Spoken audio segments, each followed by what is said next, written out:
Hello, everyone. Thank you so much for joining us this morning on this Tablet Live talk from Tablet Magazine. I'm Liel Leibovitz, editor-at-large at Tablet Magazine. And if you enjoy our talk this morning, I urge you to check out tabletmag.com for upcoming events.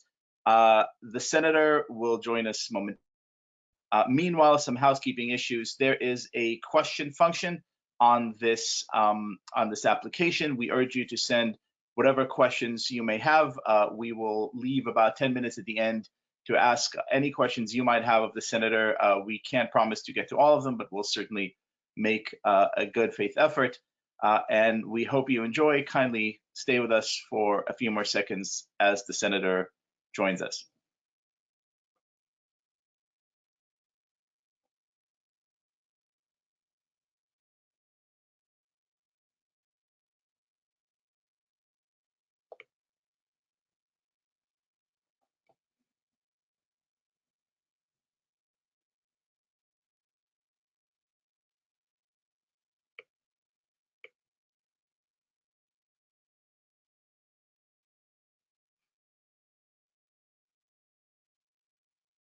If you've got some coffee, now is a very good time to enjoy it.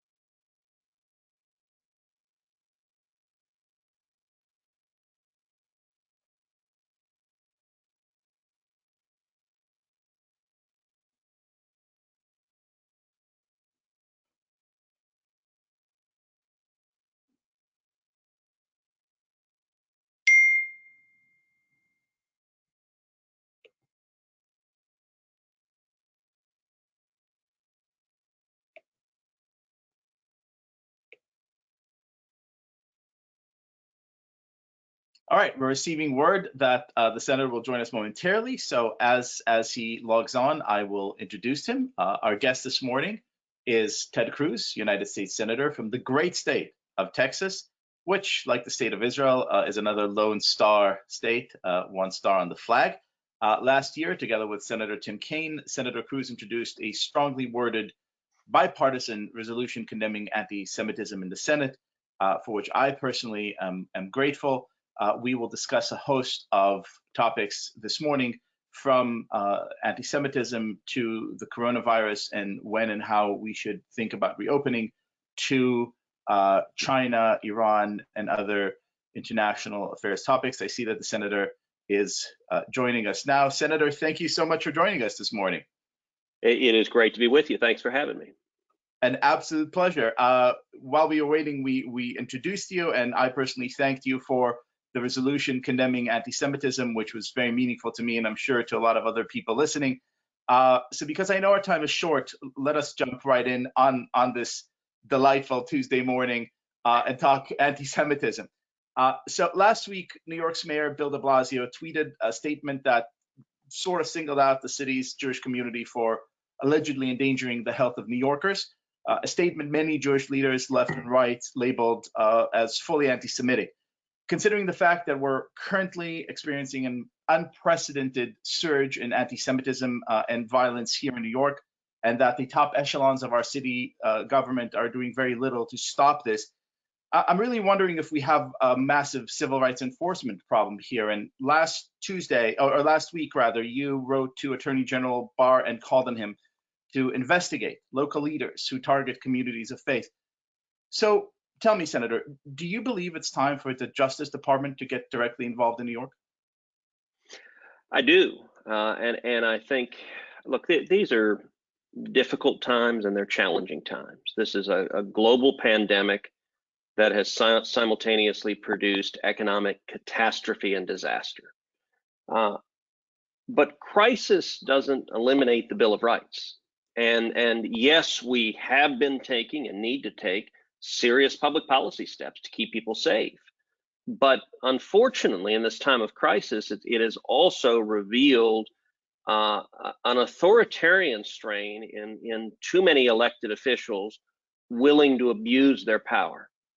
There's all sorts of reasonable public policy standards you can put in place: social distancing, protective equipment that responds to the science and is trying to stop the spread of the virus. But when you have elected officials singling out and targeting people of faith, um, de Blasio's tweet followed his arriving at the funeral for a rabbi in New York, and himself dispersing the people who were there. And then the tweet followed up, directed specifically at the Jewish community. If you gather, we will stop you. That kind of singling out for specific government authority, for specific persecution, it's wrong, and is not consistent with federal civil rights laws. It's not consistent with the Constitution. We saw de Blasio earlier in this crisis say at a press conference that if churches or synagogues in New York meet, that they would be permanently closed.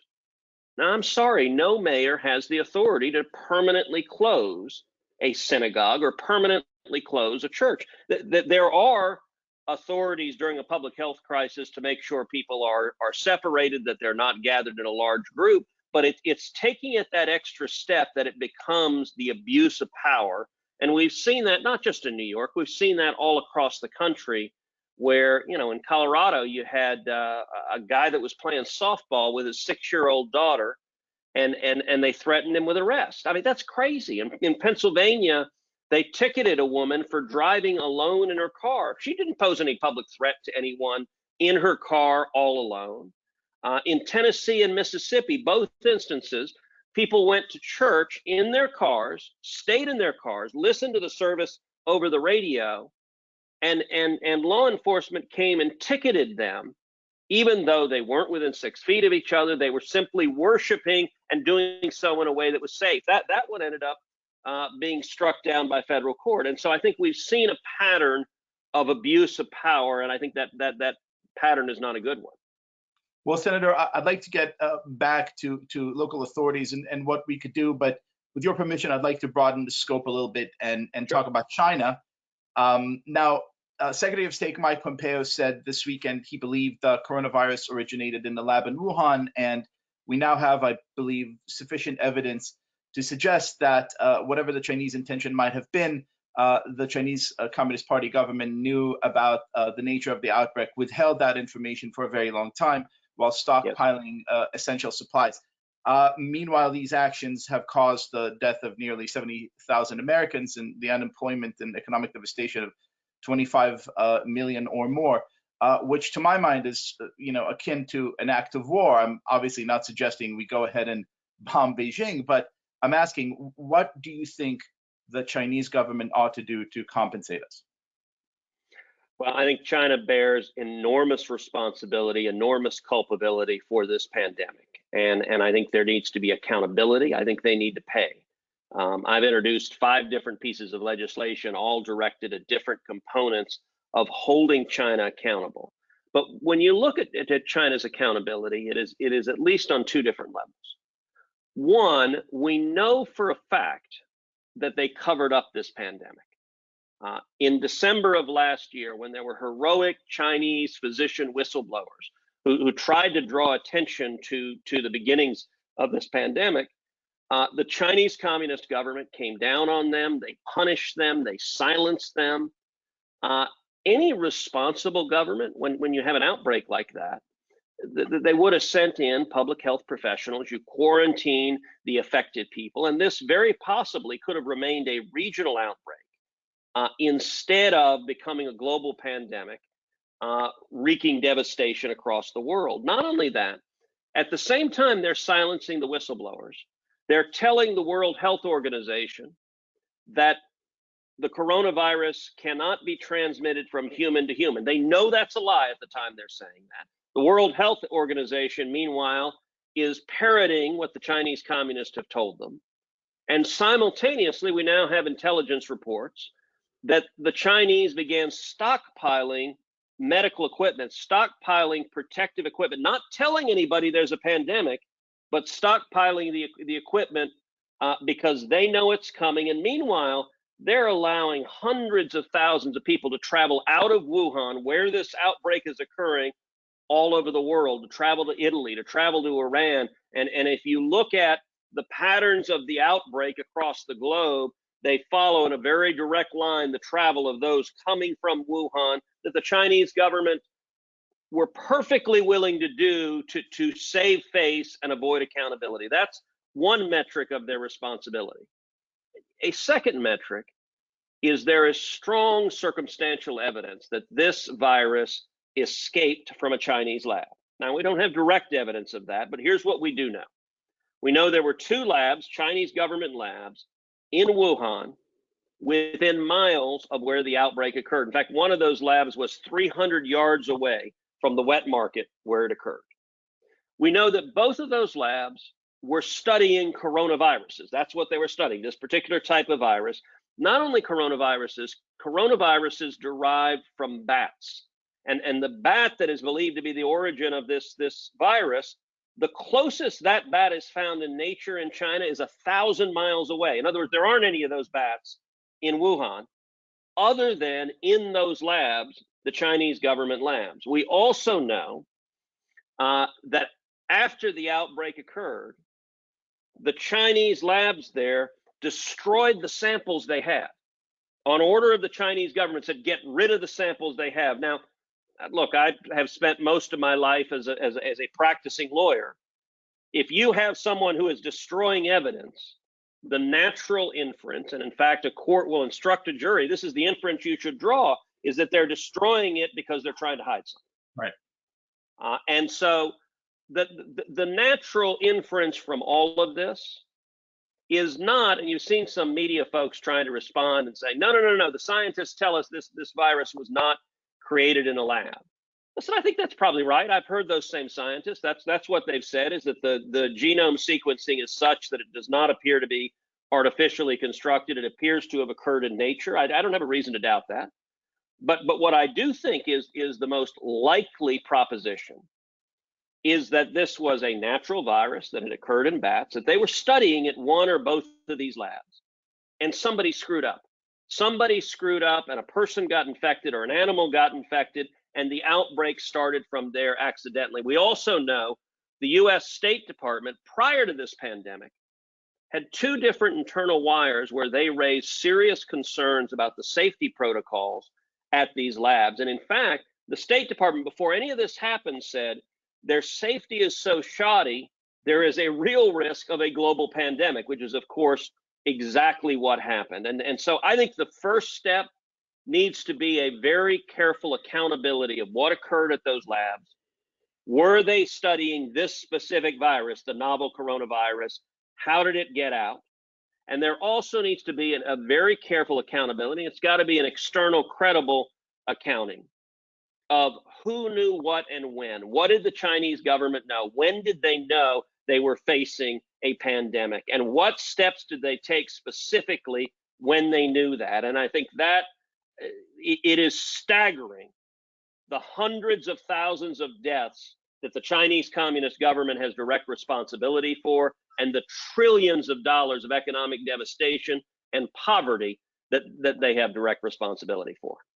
So once these steps of accountability have occurred, what do you suggest are the next steps in terms of China, again, making good for the damage it has wrought?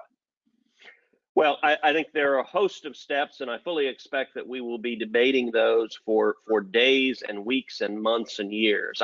I believe China is the greatest geopolitical challenge the United States faces for the next century. And I believe that and have been making that case for a long time. Last October, I traveled to Asia and went to Pearl Harbor and Japan and Taiwan and India and Hong Kong. And it was really a friends and allies tour. So it was a tour of nations all surrounding China. And the entire purpose of the trip was to meet with our allies and friends and talk about how do we counter the rising China? How do we counter the rising military power, economic power? We have never before seen a nation state that uses espionage and theft of intellectual property as a state strategy. Look, we've seen thieves, we've seen pirates before. What's different is you've got a nation state with trillions of dollars investing in. So when I met with our Pacific Command and they're talking about dealing with the Chinese military buildup, one of the problems is a lot of what they're building up is our technology that they have stolen from us, which means they don't have to invest in the R&D. They just get to do generation skipping technology and invest directly. They view the United States as their chief rival, and their objective, which they don't hide, is world domination. I think we need to be clear-eyed about taking that on. One element of that this crisis really has underscored is the supply chain and the vulnerability we have on our supply chain. You know, the Chinese government systematically targeted critical infrastructure in our country. It targeted pharmaceuticals. And we saw as they organized cartels in China to go after one pharmaceutical after another, and we saw plants in the United States closing one after the other, as the Chinese government deliberately made it impossible to manufacture here from a price perspective and drew that pharmaceutical production to China. Now, right now, the foolishness, the insanity of that has really been underscored, because in the midst of this crisis, a Chinese state-owned newspaper threatened that if America didn't behave and do what they want, that they would cut off life-saving medicines. They would cut off antibiotics and blood pressure medicine and heart medicine and Alzheimer's medicine and cancer medicines, that they would cut them off. And at that point, that's not even economic warfare. That's real warfare. That is literally threatening to kill Americans who depend upon these pharmaceuticals. I think it is completely unacceptable that we allow the lives of Americans to be dependent on the goodwill and graces of the Chinese Communist government. And I think one of the biggest debates and shifts we're going to have is how do we move that supply chain back, that critical infrastructure, so that we're manufacturing life-saving medicines here instead of giving that power to the Chinese Communist government. So while on the jaunty topic of geopolitical threats, it occurs to me that considering the devastating toll the virus had taken on Iran, we're now in a good position to further make sure that that country's murderous export of terrorism and suffering is curbed, if not altogether eliminated. You've been very vocal and at the front of this type of advocacy. What should we be doing now to continue taking this hard line of holding the Ayatollahs responsible for their crimes? Well, I think the Ayatollah Khamenei is profoundly dangerous. When he leads chants of death to America and death to Israel, I believe him. He is a theocratic zealot. The Ayatollah and the mullahs rule Iran. The Iranian people suffer horribly under their tyranny. They face murder and oppression and poverty. And the Ayatollah, I agree with Israel's Prime Minister Benjamin Netanyahu that a nuclear Iran poses an existential threat to Israel. And existential not in the Frenchman wearing a beret chain smoking sense. Existential in going to the very existence of Israel. And in other words, what Netanyahu is saying is the one thing that could result in Israel ceasing to exist, that could result horrifically in taking and murdering another 6 million Jews, is a nuclear weapon detonated by Iran over the skies of Tel Aviv. That is, and the danger is when you have a theocratic zealot who revels in death and suicide, that result is unacceptably high. They are also the world's leading state sponsor of terrorism. And so I believe we should use every tool we have to make sure under no circumstances does the Ayatollah ever get nuclear weapons. By the way, their ICBM technology that they are developing ICBMs, it's important for us to note those ICBMs aren't to attack Israel. That you don't need an ICBM to get from Iran to Israel. Those ICBMs are for one purpose and one purpose only, and that is to carry a nuclear warhead to the United States of America. because there is also a reason the Ayatollah refers to Israel as the little Satan and America as the great Satan. And so, in terms of how we should approach Iran, I think we should use every tool we have, and we should use maximum pressure. What does that mean? Well, step number one was pulling out of the Iran deal. I think the Obama-Iran nuclear deal was as foolish and damaging a national security decision as you and I have seen in our lifetimes. It gave over $100 billion to a nation that is working to develop weapons to kill as many Americans as possible. And you know, at the beginning of the Trump administration, there was a big debate about what to do about the Iran deal. And both the State Department and Defense Department wanted the United States to stay in the Iran deal. Both Rex Tillerson and Jim Mattis argued vociferously for staying in the deal. I took the other side of that, and I took the case directly to the president to pull out of the deal. And the president made what I think was the most important national security decision of the administration, which is to pull out of that deal.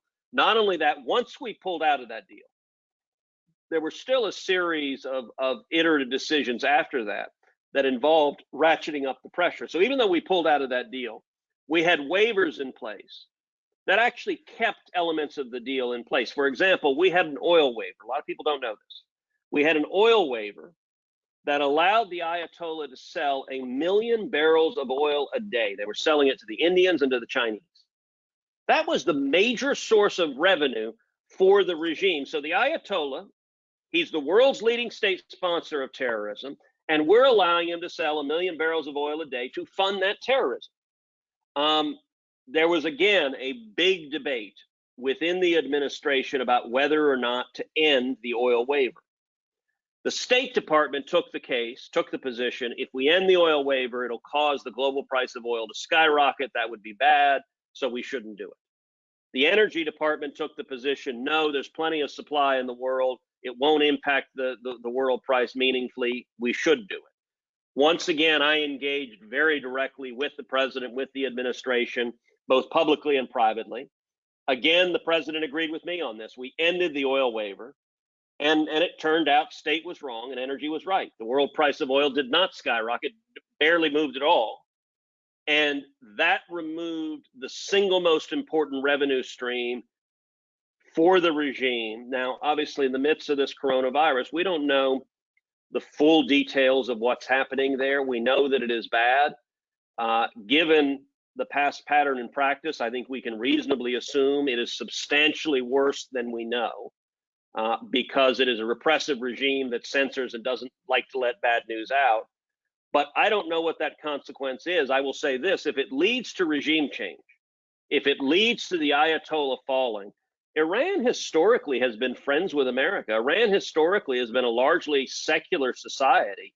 And it is only the Islamist revolution in 1979 where they took Americans hostage and began repressing the Iranian people that put them in this situation. So I think very few things would be as beneficial for U.S. national security, for Israeli national security, and frankly, for world security, as seeing the Iranian regime fall. And so I think we should continue exerting economic pressure and maximum pressure to weaken a tyrannical regime whose stated goal is to kill as many Americans as they can. Senator, thank you for that. Sadly, our time together this morning is very short. There's so much more I wanted to ask you about, from Israel to what some believe is the real upcoming threat, which are, of course, those murderous hornets that are visited upon us. But I want to give those things are terrifying. Those things are very scary. The size of the sting. Have you seen the guy who puts it on his arm and gets stinged? Oh, yes. Okay, I've never seen that guy. Coyote Peterson is his name, and I have to admit, I saw a link of him doing that, and he puts a whole bunch of other things on his arms and gets stung, and wow, that I couldn't avert my eyes. It is something else, but I really hope I don't personally experience that. That is an American right there. I want to give the last word to our listeners here, many of whom are asking about our plans, of course, to move forward and reopen the economy. Now, Just yesterday, you introduced a 4-step plan to reopening the economy, while of course making sure we stay safe and apply, as you put it, common sense. So share with us, what's the plan? What are the next steps? How should we be thinking about this? Well, we're facing two crises simultaneously. We're facing a public health crisis, the pandemic, and it is devastating. And we're taking very serious steps to flatten the curve and defeat the virus.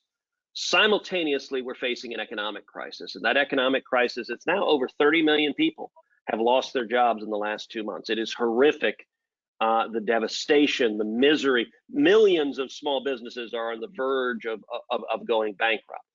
We've got to address and fight both of those crises.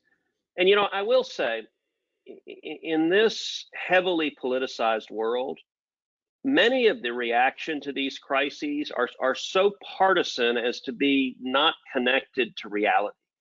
So, and it seems people's reactions are directly keyed off of what they think about Donald Trump. So for some voices that hate Trump, and I understand Trump says a lot of things I don't like, but for the voices that hate Trump, they seem to want to say, don't open anything up, keep everything shut down until every single person is cured of this virus. Everything has to stay shut down. Now, on the other side, there are people who love Trump and who view this through a partisan lens, who sometimes seem to be saying, well, open everything up now. The virus isn't real. Let's just behave like nothing's wrong. I got to say, to me, neither one of those positions makes a whole lot of sense. I think we've got to proceed based on facts and medical science and common sense. We have to recognize on the economic side, the poverty and devastation that's being inflicted is going to have very real public health consequences. It's going to cost lives in terms of increased mental illnesses, increased depression, increased rates of suicide, increased rates of substance abuse and alcohol abuse. It is going to have a real toll in people's lives as their life savings are destroyed right in front of them. And we need to be proactive, saving lives. What does that mean? That means that our approach, it needs to vary geographically, depending on the facts and medical science. So you're in New York. What New York City has faced has been heartbreaking and horrifying. Nobody is arguing that New Yorkers should go back to work tomorrow. Given the facts on the ground and in New York, that doesn't make sense right now. But there are a lot of other places in the country where the numbers are not nearly as bad. We've got about 800 deaths in the entire state of Texas, a state of 29 million people. It's a serious threat still, but the numbers are not remotely as bad as they were elsewhere. I think where the numbers and facts make sense, we ought to be opening up businesses, letting people go back to work to the maximum extent possible, and doing it in a way that's smart. That may mean using protective gear, using masks and gloves. That may mean social distancing. So Texas, just on Friday, started to reopen. The governor laid out statewide guidelines where, for example, restaurants and stores can reopen, but at 25% capacity. So actually Sunday night, Heidi and I and our girls, we went out to eat for the first time in a couple of months, but we decided local restaurant. The girls love sushi, so we went to sushi restaurant. And it was all spread out. The tables were more than 6 feet apart. But we wanted to go out and support that local restaurant. And I think the only way we're going to counter and turn around this economic devastation is we've got to get the economy moving again. I also think there's a lot that Congress can and should do in terms of tax reform and regulatory reform. I hope the next bill we pass reduces the burdens on the small businesses and job creators so that as these small businesses open their doors again, they're able to succeed and thrive, because that's how we're going to get out of this kind of economic devastation. And we got to do that at the same time we're focused on testing and developing a vaccine and mitigating the spread of this virus, and ultimately working to defeat both crises at the same time. Senator, I thank you so much for your leadership, and I thank you for taking the time to be with us this morning. And thank you everyone who has tuned in this morning. Please check tabletmag.com for upcoming events. Thank you so much, Senator. Thank you.